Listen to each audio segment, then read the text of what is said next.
ไทยวันครอบครัวไม่ใช่แค่วันหยุดแต่เป็นวันที่หัวใจได้กลับบ้านพ่อคะแม่ครับคิดถึงพ่อกับแม่จังเลยพ่อกับแม่ก็คิดถึงลูกเหมือนกันจ้าไม่ว่าเราจะโตแค่ไหนแต่บ้านก็ยังเป็นที่อบอุ่นเสมองั้นวันนี้เรามากินข้าวพร้อมหน้าพร้อมตากันนะลูกนะใช่เราจะอยู่ด้วยกันทั้งวันเลยนะเย้ชาบูเพราะครอบครัวคือพลังใจที่ไม่มีวันหยุด14 เมษายนวันครอบครัว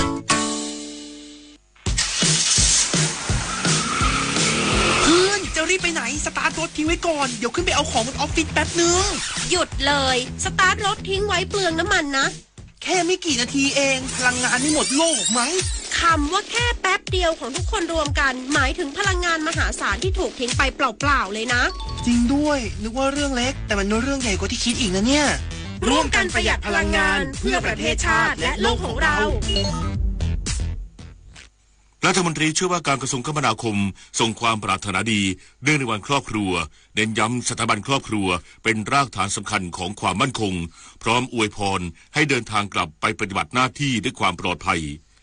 นายสิริพงษ์อังคสกุลเกียรติรัฐมนตรีช่วยว่าการกระทรวงคมนาคมกล่าวส่งความปรารถนาดีไปยังพี่น้องประชาชนเนื่องในโอกาสวันครอบครัวซึ่งตรงกับวันที่14 เมษายนของทุกปีโดยระบุว่าสถาบันครอบครัวถือเป็นจุดเริ่มต้นที่สำคัญที่สุดในการเสริมสร้างให้ประเทศชาติมีความมั่นคงและแข็งแรงพร้อมทั้งชื่นชมคุณลักษณะเด่นของคนไทยในเรื่องความกตัญญูกตเวทีซึ่งถือเป็นเสน่ห์ที่ได้รับความชื่นชมจากผู้คนทั่วโลกในโอกาสนี้รัฐมนตรีช่วยว่าการกระทรวงคมนาคมกล่าวว่าเป็นช่วงเวลาดีที่หลายคนได้เดินทางกลับภูมิลำเนาเพื่อพบปะญาติพี่น้องและแสดงความรักต่อกันหลังจากที่ต้องแยกย้ายไปปฏิบัติภารกิจตามหน้าที่ในพื้นที่ต่างๆโดยขอให้วันครอบครัวปีนี้เป็นปีที่ทุกครอบครัวได้อยู่กันอย่างพร้อมหน้าพร้อมตามีความสุขและใช้โอกาสนี้ในการเติมพลังใจเพื่อที่จะกลับมาปฏิบัติงานได้อย่างเข้มแข็งและมีความสุขต่อไปนอกจากนี้ยังได้แสดงความห่วงใยถึงการใช้รถใช้ถนนโดยอวยพรให้ประชาชนทุกคนประสบแต่ความปลอดภัยในทุกเส้นทางทั้งในช่วงการเดินทางไปและกลับเพื่อให้เทศกาลแห่งความสุขนี้เป็นความทรงจำที่ดีของทุกครอบครัวพุทธศาสนิกชนจำนวนมากร่วมประกอบกิจกรรมทางพระพุทธศาสนาเนื่องในเทศกาลสงกรานต์ณวัดเบญจมาบพิตรดุสิตวนารามราชวรวิหารบรรยากาศช่วงเช้าที่วัดเบญจมาบพิตรดุสิตวนารามราชวรวิหารเป็นไปอย่างคึกคักมีพุทธศาสนิกชนและนักท่องเที่ยวทั้งชาวไทยและชาวต่างชาติทยอยเดินทางมาร่วมประกอบกิจกรรมทางพระพุทธศาสนาเนื่องในเทศกาลสงกรานต์อาทิการทำบุญตักบาตรส่งน้ำพระและถวายสังฆทานเพื่อความเป็นสิริมงคลในช่วงปีใหม่ไทยทั้งนี้วัดเบญจมาบพิตรดุสิตวนารามราชวรวิหารได้จัดกิจกรรมวิถีธรรมวิถีไทยเนื่องในเทศกาลสงกรานต์ตั้งแต่วันนี้ถึง16 เมษายน 2569โดยมีกิจกรรมทำบุญตักบาตรส่งน้ำพระพุทธรูปประจำวันเกิดถวายสังฆทานการถวายทรายก่อพระเจดีย์ทรายและร่วมทำบุญอุทิศส่วนกุศลนอกจากนี้ยังเปิดให้ประชาชนเข้าชมสถานที่สำคัญภายในวัดโดยไม่เสียค่าใช้จ่ายจนถึงวันที่15 เมษายน 2569เพื่อส่งเสริมการท่องเที่ยวเชิงวัฒนธรรมและสืบสานประเพณีไทยอย่างต่อเนื่องสวิสา ปทุมมารายงานกรุงเทพมหานครติดตามสถานการณ์สงกรานต์ใกล้ชิดชี้จุดวิกฤตปีนี้อยู่บริเวณถนนพรานนกตัดใหม่มีการปิดถนนส่งผลการจราจรหนาแน่นและติดขัดนายชัชชาติสิทธิพันธ์ผู้ว่าราชการกรุงเทพมหานครเปิดเผยว่าจากการติดตามสถานการณ์สงกรานต์ปี 2569 ผ่านศูนย์บัญชาการกรุงเทพมหานครพบว่าพื้นที่จัดกิจกรรมหลักถนนสีลมเป็นจุดที่มีคนหนาแน่นที่สุดมีผู้เข้าร่วมกิจกรรมกว่า 160,000 คนสูงกว่าปีที่แล้วประมาณ 60,000 ถึง 70,000 คนซึ่งมีการบริหารจัดการคนให้สามารถเคลื่อนตัวได้ไม่ให้กระทบช่องทางสำหรับรถฉุกเฉินและมีการปิดพื้นที่บางส่วนชั่วคราวเพื่อปรับระบบจราจรส่วนระบบความปลอดภัยมีการใช้กล้อง AI ตรวจจับใบหน้าผู้เข้าพื้นที่เชื่อมกับฐานข้อมูลอาชญากรรมสามารถตรวจสอบประวัติบุคคลที่ผ่านเข้าออกได้แบบเรียลไทม์ส่วนถนนข้าวสารคนไม่หนาแน่นเท่าถนนสีลมและมีการจัดการจราจรแบบวันเวย์ทำให้การจราจรยังไหลได้แต่จุดที่ต้องหลีกเลี่ยงที่สำคัญคือถนนพรานนกตัดใหม่ช่วงพุทธมณฑลสาย2ถึงพุทธมณฑลสาย3เป็นจุดที่มีปัญหาหนักที่สุดเนื่องจากมีประชาชนจำนวนมากไปเล่นน้ำทำให้ถนนถูกปิดและการจราจรติดขัด ควรเลี่ยงไปใช้ถนนคู่ขนานแทนเช่นถนนกาญจนาภิเษกถนนพุทธมณฑลสายอื่นๆถนนบรมราชชนนีหรือเส้นทางอื่นที่ไม่ผ่านพื้นที่ดังกล่าวส่วนการแก้ไขระยะยาวการหารือกับหน่วยงานที่เกี่ยวข้องเพื่อวางแผนแก้ปัญหาการจราจรและการใช้พื้นที่เล่นน้ำอย่างไม่เป็นระเบียบ1 คนลดน้อย100 คนลดมากรวมพลังทั้งชาติไทยไม่ขาดพลังงานจบข่าวพิญญรุ่งสมัยอ่านและฟังข่าวครั้งต่อไปเวลา 11 นาฬิกาติดตามข่าวที่นำเสนอไปแล้วได้ที่ www.thainews.prd.go.th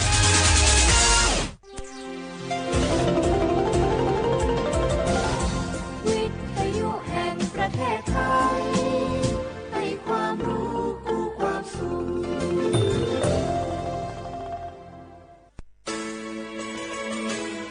สถานีวิทยุกระจายเสียงแห่งประเทศไทยจังหวัดเชียงใหม่ AM 1476 กิโลเฮิรตซ์สถานีวิทยุภาคภาษาชาติพันธุ์แห่งเดียวในประเทศไทยที่มีความทันสมัยเชื่อถือได้สร้างอัตลักษณ์กลุ่มชาติพันธุ์สู่สากล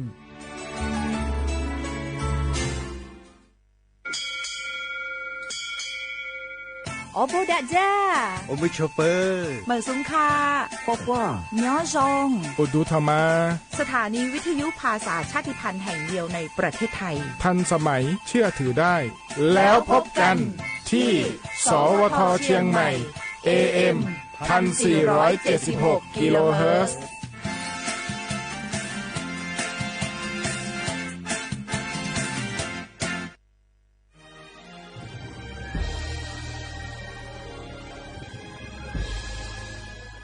เกิดเป็นคนไทยเติบโตบนผืนแผ่นดินไทยจงภูมิใจในความเป็นไทยชาติไทยเรานั้นนับเป็นชาติที่มีความเป็นมาเก่าแก่ยาวนานเรามีภาษาวัฒนธรรมและมีสิ่งต่างๆที่เป็นเอกลักษณ์ให้เราได้ภาคภูมิใจในความเป็นคนไทยเราควรเห็นคุณค่าและมีความรักชาติหวงแหนแผ่นดินอันเป็นมรดกของบรรพชน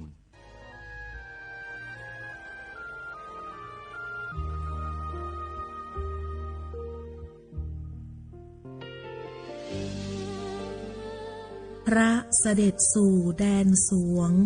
ไทยทั้งปวงน้อมสำนึกในพระมหากรุณาธิคุณตราบนิรันดร์ข้าพระพุทธเจ้าข้าราชการและเจ้าหน้าที่สถานีวิทยุกระจายเสียงแห่งประเทศไทยจังหวัดเชียงใหม่กรมประชาสัมพันธ์ Discover the amazing Thainess of the North Explore Chiang Mai, Lamphun, Lampang and Mae Hong Son A harmony of ancient culture and innovation. It's built on STAR. Feel safely secure as you experience our rich arts and culture. See how technology sustains our OTOP crafts, ensuring rights and inclusion for all.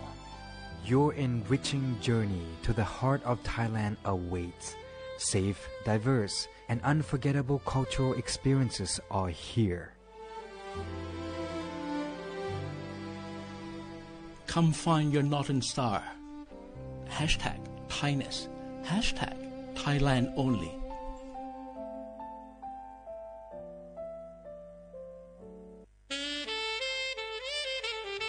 เทศกาลสงกรานต์คือช่วงเวลาแห่งความสุขการเดินทางและการกลับบ้านไปหาคนที่เรารักแต่ทุกปีก็ยังมีอุบัติเหตุเกิดขึ้นจากความประมาทเพียงเสี้ยววินาทีขอให้ทุกการเดินทางในปีนี้เริ่มต้นจากความรับผิดชอบของเราไม่ขับรถเร็วเพราะความเร็วที่เกินกำหนดเพิ่มความเสี่ยงต่อการสูญเสียดื่มไม่ขับเพราะแอลกอฮอล์ทำให้การตัดสินใจช้าลงสวมใส่อุปกรณ์นิรภัยหมวกกันน็อกและเข็มขัดนิรภัยคือสิ่งเล็กๆที่ช่วยลดความรุนแรงของอุบัติเหตุและอาจช่วยชีวิตคุณได้เคารพกฎจราจรมีวินัยไม่ฝ่าสัญญาณไม่แซงในที่คับขันเพราะทุกการละเลยอาจสร้างความสูญเสียที่ไม่สามารถย้อนคืนได้สงกรานต์ปีนี้ขับขี่ปลอดภัยลดความเร็วลดอุบัติเหตุด้วยความห่วงใยจากสำนักงานประชาสัมพันธ์ที่ 3 กรมประชาสัมพันธ์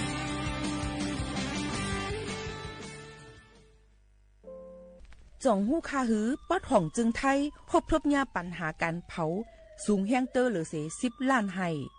โคปากมัน90%ไผ่ไม่ป่าเถินนั่นลูกตีกัวเนาขาเผาหาตั้งกินตั้งย่ำอย่าในเถินคือและการเผาไหว้หรือเสเหตุการณ์ให้การสนอำว่าได้เป็นเพิงต้นเข้ากับอันผูกเลี้ยงตัวสัตว์นั่นในเยาค่ะเป็นปัญหาเฮ็ดให้เกิดหมอกควันกล้อง PM 2.5 เป็นเพเฮ็ดให้ตุ้มเตื้อถึงป้ายอยู่หลีเฮาค่ะอาสาเข้าคาก็ติปอดตุ้มเตื้อถึงตั้งเป็นปอดตั้งเป็นแก่นสาตั้งเป็นหัวใจและลูกไหวไหลในค่ะห้องการป้ายทรายและเทคโนโลยีตั้งเมืองจึงไทยย้อนผิดหมอกให้พ่อแม่พี่น้องเขากึดลือการเผาปันจันล้มแสนเซอร์อันลีตาลูกตาลานเฮาค่ะจอมตอนโครงการวางแผนการเจอตีลินตาเตลดย่อมฝุ่น PM 2.5 เลยตั้งมุมมองไฮรีเสวชสำนักงานวิจัยแห่งชาติ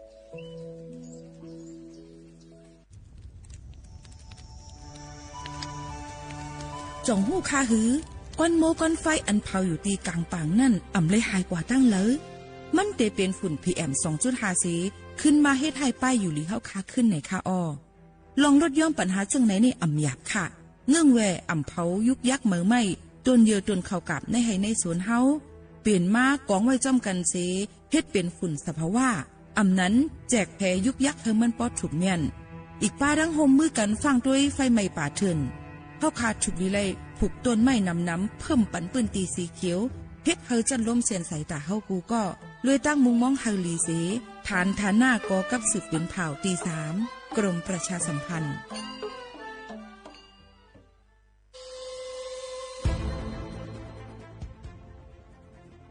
ย้อนผิดหมอกพี่น้องเขามาโฮมเป็นจุ้มเหลียวกันดั้งเจดอนเก้งใหม่โฮมกันแกลิดปัญหาไฟไหม้ป่าเถินหมอกก้อนก้องก้อนโมและฝุ่นเล็กๆ PM 2.5 ค่ะสั่งว่าโชพันไฟไหม้กับสืบกว่าตึงลาดไลตีอองตีแกลิดปัญหาไฟไหม้ป่าเถินและหมอกก้อนเจดอนเก้งใหม่หมายโฟน 0531128808 ในค่ะเจดอนเก้งใหม่ค่ะออกปักเบิงหมายมีให้กังแกลิดปัญหาหมอกควันก้องควันโมและฝุ่นเล็กๆ PM 2.5 เนื้อปืนตีเหลออันอ่ำเลยคว้างเฮาเผาผ่านมาดีแอปพลิเคชันไฟดีห้ามเผากำเร็วในนั้นค่ะอย่าไปเผาล้าอ่ำว่าได้เป็นตีกลางปางอองตีห้ามเผาเกยยุกยักไม่ตอกกูอันในค่ะแต่เอาวันที่1เดือน1อิงเกรด2 หิงปลาย26ต่อถึงวันที่31เดือน5 2 หิงปลาย26ในผู้เหลอเผอเฮ็ดพิษปักเปิงเตญ่าตัวต่ำตั้งพิษจำหนังปักเปิงหมายมีกำเหลวในนั้นค่ะเลยตั้งมุมมองไฮลีเซห้องการฐานฐาหน้ากอกับสืบเจดอนเก้งใหม่มาโฮมเป็นจุ่มเหลวกันดั้งเจดอนเก้งใหม่โฮมกันรักษาสภาวะฟิงตื้นเป็นเฮ็ดให้จันล้มถวยเจออันลีต้องฟ้าเสียนเสออ่ำมีหมอกควันกองควันโม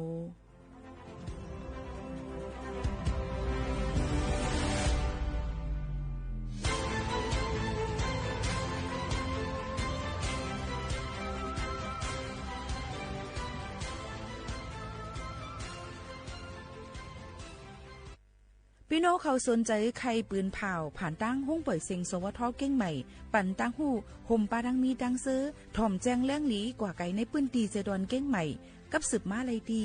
สวทเก้งใหม่หมายโฟน 053-276-068 และ 092-246-8579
เหมยสูงพี่น้องเขาตั้งเซงค่ะเหมยสูงวันมุ่งหอขึ้นวันนี้ค่ะวันครอบครัวเนี่ยค่ะวันอันเนาะค่ะพร้อมหน้าพร้อมตาพอถึงมาในวันที่14เดือน4กุมภาพันธ์ได้เป็นวันครอบครัววัน family นั่นขนาดเนาะวันอันอยู่ซ้ำกันเนี่ยค่ะยกก็ได้เป็นวันเนาแทง1วันตอนข้าวสนำเดือน5เมื่อได้สำเป็นยาวันอังคารสิเป็นเดือน5รอง12ค่ำมื้อไหนพี่น้องเขาก็แอวเลียกันตั้งเลยกันพ้องรู้ลำไปถึงป้ายอยู่ลีกันจอมรู้ลำไปถึงลูกหลานพี่น้องเขาจอมในฝักฟังไว้ปั่นกูก็กูก้นอยู่อ่อนกันหรือใจถ่อมด้วยเพียงความข้าวสนำเดือน5กันสิเดี๋ยวมีอีสังเทียงไปมุงมองถ่อมเสกำค่ะ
กาบอเดี๋ยวมาหดปลาหมูขาวโน้นได้ก็1ก๊อกก็จอดตัวเลยค่ะก็เบอร์ตัวเยอะก็เยอะปีค่ะนะ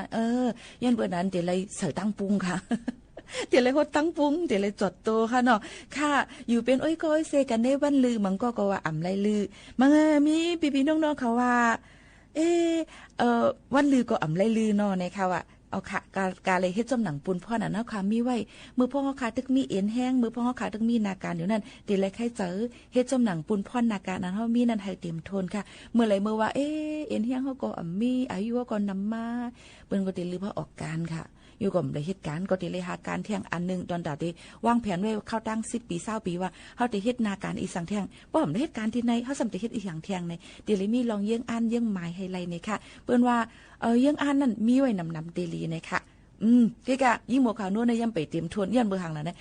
มือพุกมาในเต็มกินข้าวเต็มบ่กินน้ำเหมือนแน่ปี้เนี่ยในก็อำไรค่ะมือพุกมาจ่องไก่ลดยอมต้องไก่อำไปกินเอาในก็อำไรก็มือพุกเยอะก็มือพุกอันนั้นอำลีขนาดนั้นอย่าไปเอาเฮ็ดเป็นตัวยุกอย่างค่ะอำลีก้อยกาว่าใครเฮอตั้งเปี่ยวมูลเฮาคานั่นอย่าไปว่นสอนลองตั้งอันสุกหูสุกเจอหลายๆก้อยในเอาลองตั้งหุ่นหนูเปี่ยวมูลมาเขาเนอจัดปาเนาะค่ะพองเฮาคาก็เตหนุ่มนุดลีมาก็เตอำตาลเท่าเต็มเท่าไว้นั่นขนาดนี้ค่ะ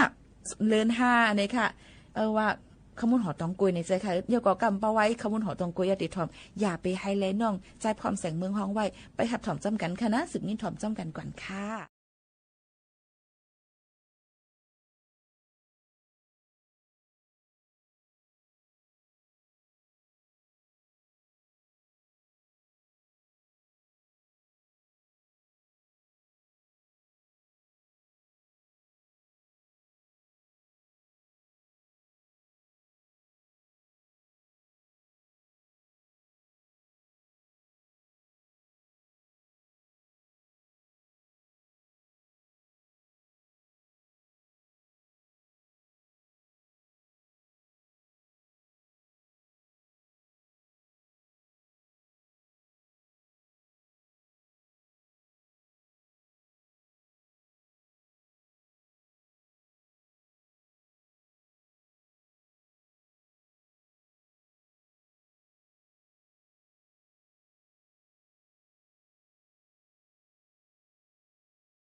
มือนก้อนมีสายตาแรงก้อยกะกินฟุดขาฟุดไว้ก้นอ่ำหูสำเฮ็ดนั่นสำเหมือนก้นตาบอดติงมือสำมีอยู่กับเปินไหนป้อใครเป็นก้นสายตาแรงเปิ้นมีติ่งมีมือแหนซึ้งหูบ่หลูเลยหูเฮ็ดไก่หลูเลยเฮ็ดบ่เฮ็ดยาวหลูเลยตาสังหูลองสิลองจ้าให้หูก็ก่อเมื่อในข่าวเตมาลูเนปันพื้นลิกมหาช่างเกียนในปี2025เลย7ลูกวันเปียดยาวหูอันถูกหลียินถูกหลีหูอันปาจะได้สวยนูตรงเว้งสีโป้เตรียมออกไว้นั่นเขาหลังนี้ปีได้2บากไป10เก่านี้ปีคริสต์2เฮงไป25ปีก็ซาเฮง3ปาก86นี้ปีในวันช่างแก่นตกปีก็สาเฮง3ปาก80ไป6นี้เลือน5ลอง2คำเลือนเอเปร14วันจันทร์วันตะนางหลาข้าวยามกลางใน6โมงไป37มินิชาวเอสการปีก็สาเฮง3ปาก80ไป6นี้เลือน5ลอง3คำวันอังคารวันแองกาเป็นวันหนาวยาวปีก็จะเห็น3ปาก80ไป6นี้เลือน5ลอง4คำเลือนเอเปร16วันปุดหูข้าวยามกลางใน7โมงไป42มินิ3สกัดนั้นเป็นวันช่างแก่งขึ้นยาวปีก็จะสักกดิดเห็น3ปาก80ไป7นี้เลือน5ลอง5คำวันฟัดวันจ่าสัปเดเป็นวันดีปีใหม่ช่างแก่น1 มื้อ 1 วันยาวคุณช่างแก่นปนดาปีในชื่อว่าพนุราชาคุณตะนางหน่วยนั้นนุ่งดังเสื้อผ้าสีอายองเมื่อนั่งซอยหมอกโมเสขี่งูไว้อยู่คุณช่างแก่นปีในขี่งูในขณะมือขอนหนึ่งยิบค้อนไหวเสียงเอมองแทงขอนหนึ่งซ้ำยิบช่องงอกอ่อนสีลูกตั้งจิ่งห่องวันตกค่ายกว่าจูตังจานฝนฟ้อนยิบก็หูคนช้างนางผีสันดาเทวีปนฟ้อนมันเต็มทนยาว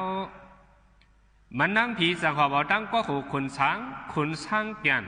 สืบยินบันแทงนางผีก้อนหนึ่งปูดยิบจือนางผีนั้นเตห้องว่ากัญญาเทวีจองสืบยินปันมานางผีมหากรกาเทวีสารักนงดังโคเสียอยองหาปาเสเปิดหับเอาไว้อยู่ยาวลองวันตาริสุโขสุเก่าปนตามีมังกราสุโขมังกราเนื้อเจลูกวันนั้นกวนลูกวันตะนางหน่วยตีเลยไหวกว่าจุเจงจานวันตกสีสุกวนลูกวันตะนางล่า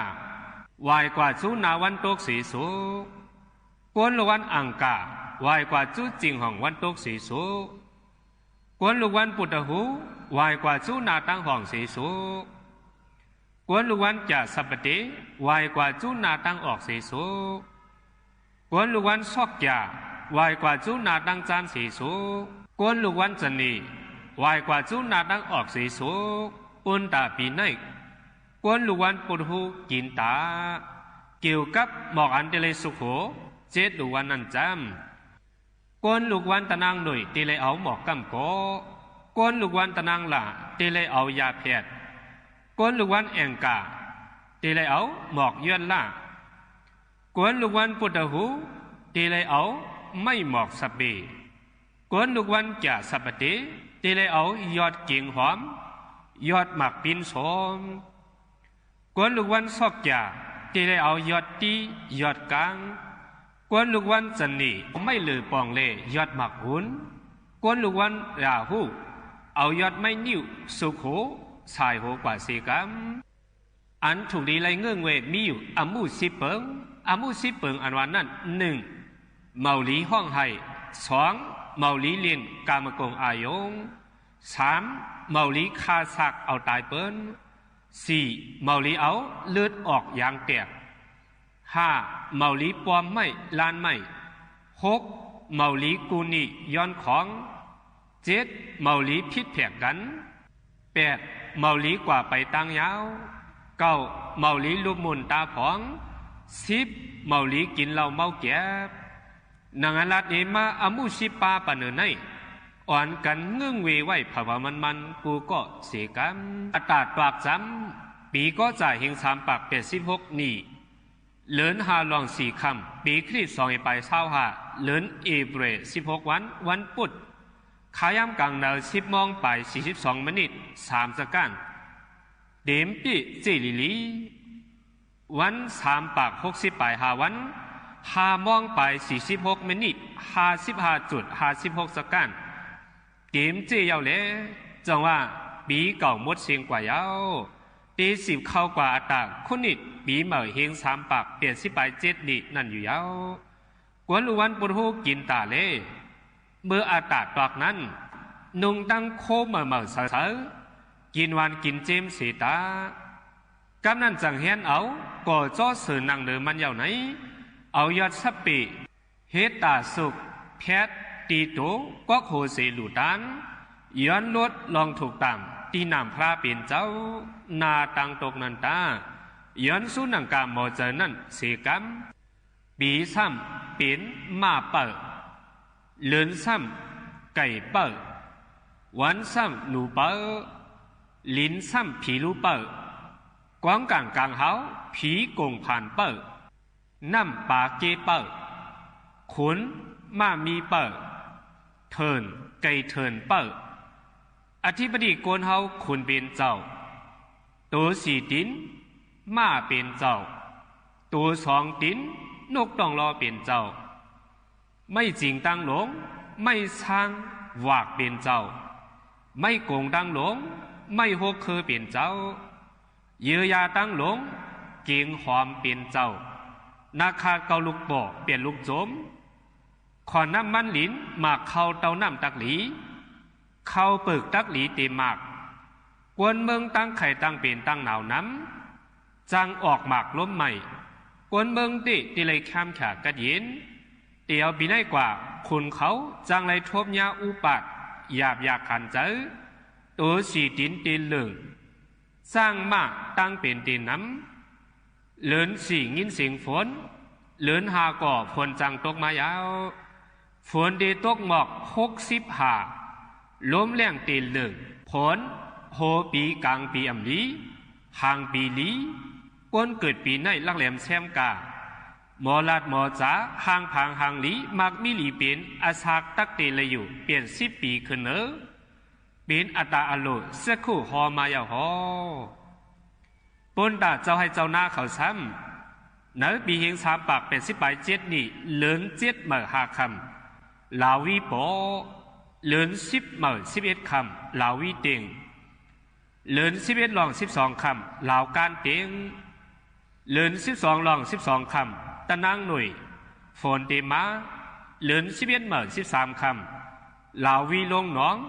เลินกำลอง13 คำนากาป่วยอายองอวาพันเข้ากว่าปึงตีไม่ตะหมากขมกว่างง้อมติไม่เหลือน้ำกว่าไหนเล่เฮากว่าเอาไม่ตะหมากขมมาปักเฮ็ดเข่งสี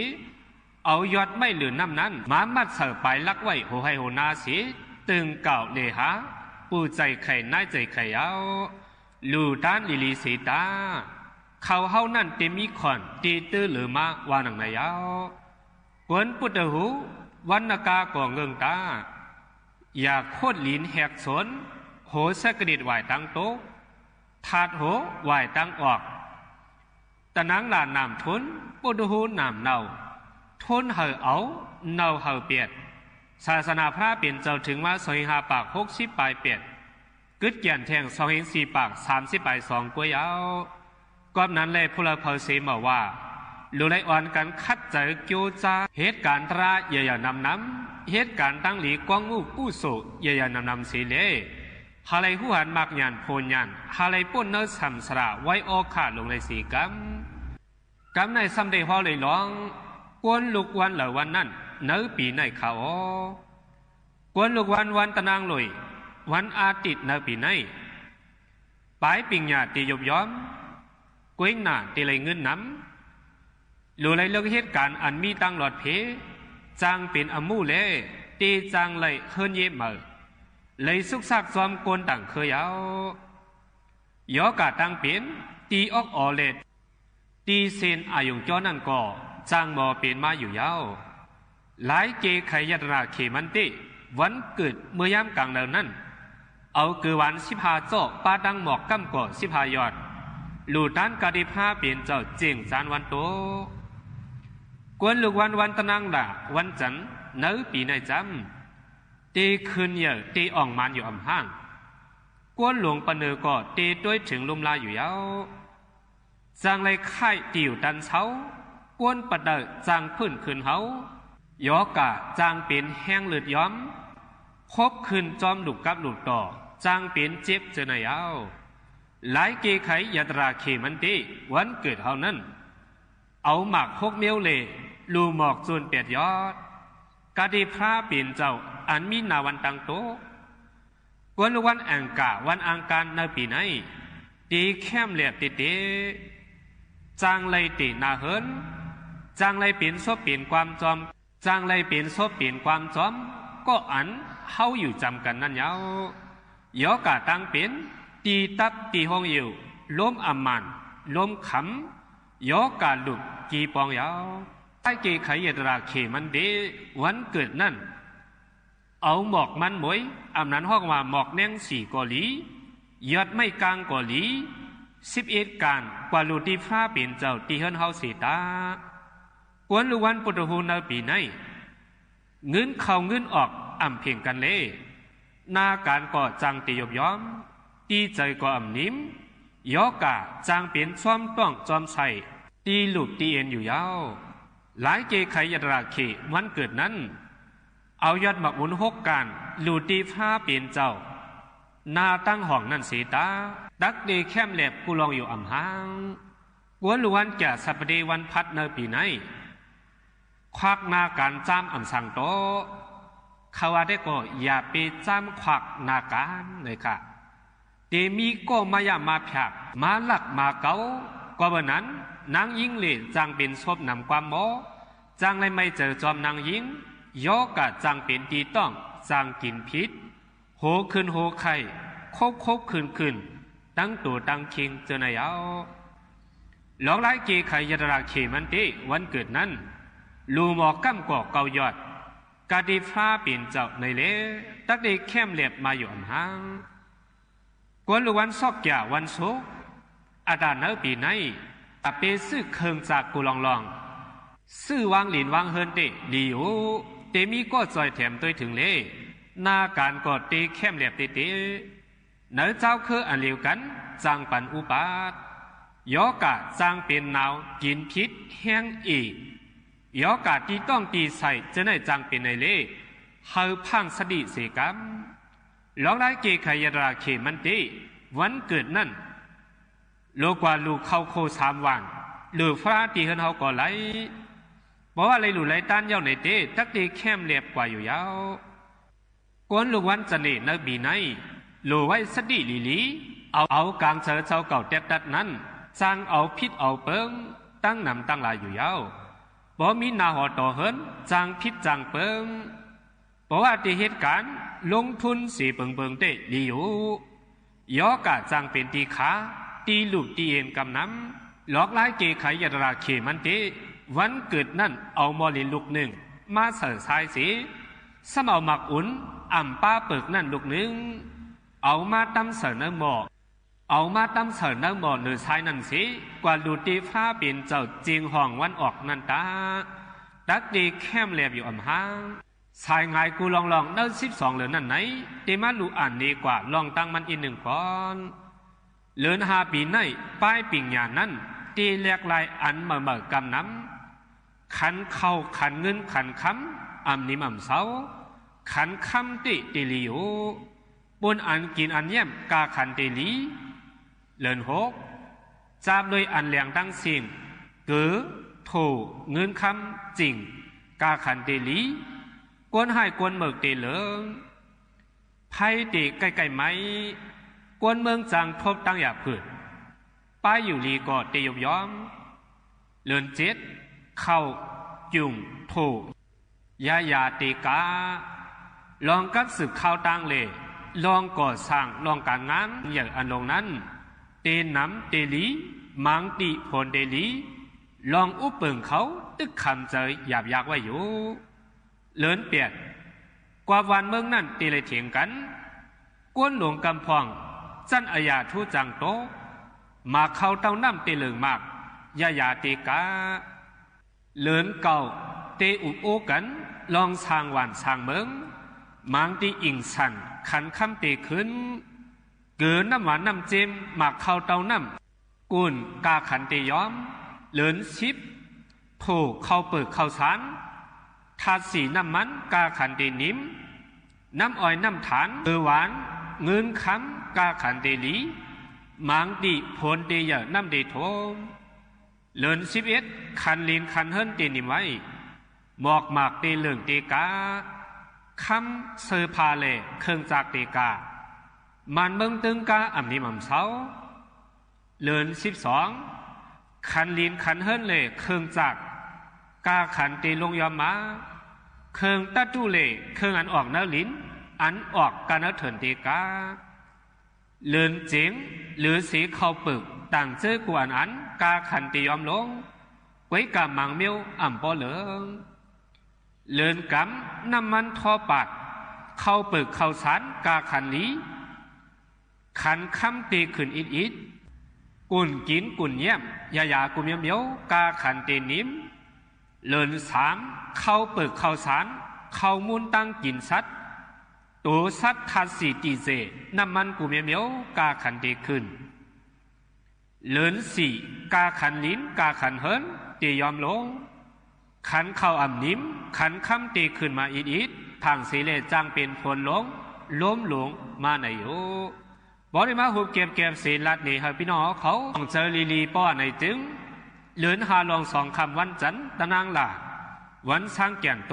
ขย้ำกลางใน6 โมงไป37 มินิชาวเอจการเลินหาลอง3คำวันอังการแองกาเป็นวันเน่าเป็นวันแกบเลินหาลอง4คำวันพุทธหูวันพุธวันสร้างแก่นขึ้นขย้ำกลางใน7 โมงไป42 มินิ3จัการเลินหาลอง5คำวันพัดวันแก่สัปดาห์ปีเมื่อสร้างแก่น1วันเนื้อปี2025คนสร้างแก่นขี่งูปีซ้ำเป็นปีม้าเป็นม้าเปิ้เลินซ้ำเป็นเลินไก่เปิ้วันซ้ำเป็นหนูเปิ้ลิ้นซ้ำเป็นผีลูเปิ้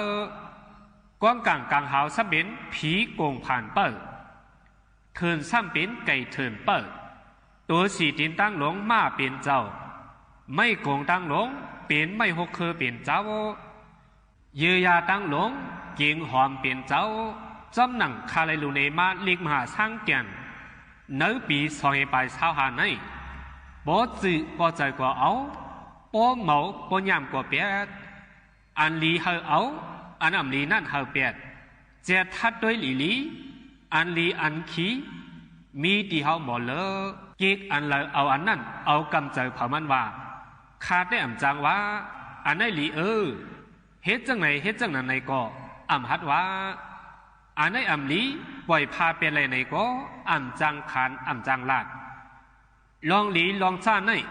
คาพี่น้องเขาเอาตั้งหูเอาตั้งวนปิ่งหยาเจ้าเก่าสิเตียตัดมักมันเอาเผามันกว่านั้นถอมเย้ายินเย้าเมียวลีเอาจังเอาเมียวอ่ำลีเอาก็เฮาเปียดเฮาวางจอมหนังพี่น้องเขามองย้อนสู้เขาลีเขาเปลี่ยนเขากัดเขาเย็นเขามาเขามีเขาลดเพเขียนตีกว่าตั้งเสียงซื้อนั่นไหนก็เขาเปลี่ยนจอมหนังกลางใจเผามันมองย้อนสู้เขาเต็มทวนมนใจเผามันสิลองอ่ำลีอ่ำงามเขาตั้งวางไว้ปีเก่าเสียงลองลีมังกราปนตามักมีเขินเยอะเฮิงเปิงเสือวันเหนื่อยกว่าเมื่อนานางกะอิสาเสียกลางใจมุมองตองตาโลกีอุกษาโลกุตราอุกษาสองเปิงนั่นไหนก็ฮาเลยเตรียมทนมนจอมกันอีกู้โซซื้อพันหมักผูกก็เฮาเป็นเฮาเจียวเลยกันเย็นเฮเกิดเท่าเป็นตายกู้โก้ตั้งเสียงเผามันสีก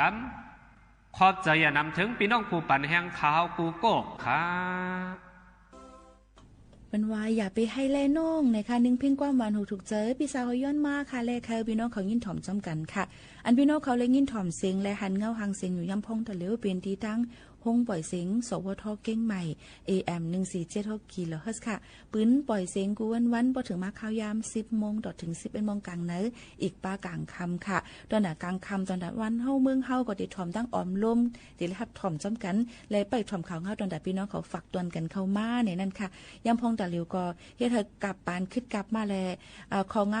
าฝักตวนมือตั้งขึ้นก็ติอำป้อมีค่ะย้อนเปอว่าตาได้กับสืบเมื่อหากันไปหันหน้ากันแทงลูกก่อนค่ะนะในก็เป็นตื้อตั้งอันลีตอนแต่เฮาใครอยู่ห่างไกลกันในค่ะมีพี่น้องเขามาค่ะเฮาคดนำในค่ะคดนำในใจอยู่ในค่ะเจ้าให้เจ้าสนเจ้านาเขานั่นตอนได้ผูกหมักเข้าเตานำนั่นเดเลยเจอนำตรงใจค่ะย้อนเปิ้นนั้นเคยพี่น้องเขานั่นเก็บนำไว้เจอมือพองลำลองมือพองตาได้เจอยำเพแห้งแล้งแล้วก็มออยู่มอกินในค่ะแล้วก็เงื่องแวะลองจุดไผใหม่ป่าเถินยำพองตะเหลียวเปิ้นก็ยังมีตื้อตั้งแทงเก็บซื้อใหม่แห้ง1 กิโลกรัม2 วัตต์ค่ะนะตั้งเก้งใหม่ในก็มันก็รับซื้อเขาตั้งต่อถึงเหลือในเซงค่ะนะพี่น้องเขาค่ะเพราะว่าในสวนในเฮเขาค่ะมีก็กะเปิ่นเอากิ่งไม้เปิ่นเอาไม้เวอร์มันป่อมมานั้นเข้าห้องมาเนาะเห็นไหนแค่ค่ะนะโยก็เอามือไม่แห้งค่ะนะโยก็ให้มันแห้งเสียใส่ถุงเปิ้นก็ดีกว่ามาขายเมื่อหนังตาเหลียวก็เปิ้นที่รับซื้อไว้อยู่เต็มมีดีศูนย์ประชุมก็เต็มมีแทงก้อยกะแต่เหลือก้นเป็นตั้งเป็นซัมมี่อ่ำหัวได้เป็นตื้อตั้งจึงหือแทงข่าวเงาในก็ลดย่อมลงกว่าก้อยกะว่าอย่าลืมข่าวไม่ตอกนั่นมีกาขันในข่าวเพราะว่ามัน6ขึ้น6เกียร์นั่นเพียวในก็เอามาขายเลย1 กิโลกรัม2 วัตต์3 วัตต์เจ้าในค่ะนะเปิ้นก็ติมีองค์ที่รับซื้อมันในค่ะพี่น้องเขาค่ะใครฮู้เพิ่มเติมต้องถามกันเข้ามาทางที่053 276 007ค่ะไม่สูงค่ะย้อนความฮดนำอีกหนึ่งค่ะย้อนฮดนำอีกหนึ่งค่ะยินชมขอบใจอย่านำค่ะย้อนความปีออดก็ฮดค่ะทอมอยู่กรุงเทพค่ะที่ขายอยู่ค่ะนะใจเย็นๆค่ะโยก็เมื่อกี้ย้อนมาวันย้อน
นั่งคือยนทำ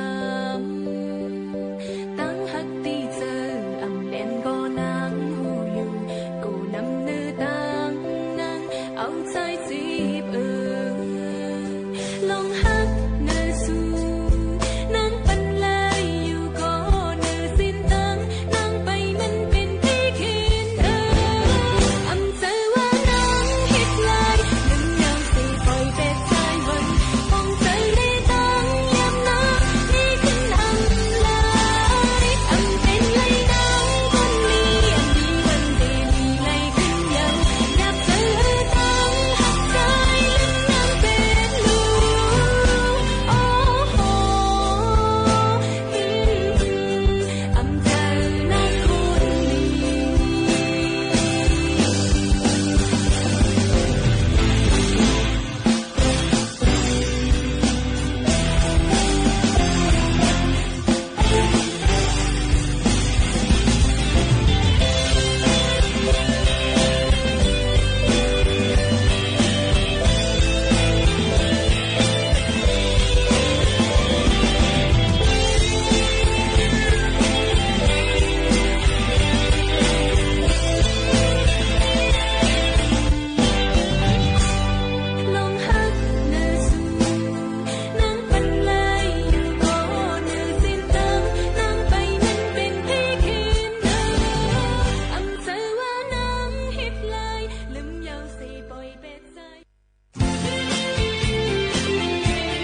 ฟังข่าวต้นชั่วโมง 11 นาฬิกากับพิญญรุ่งสมัย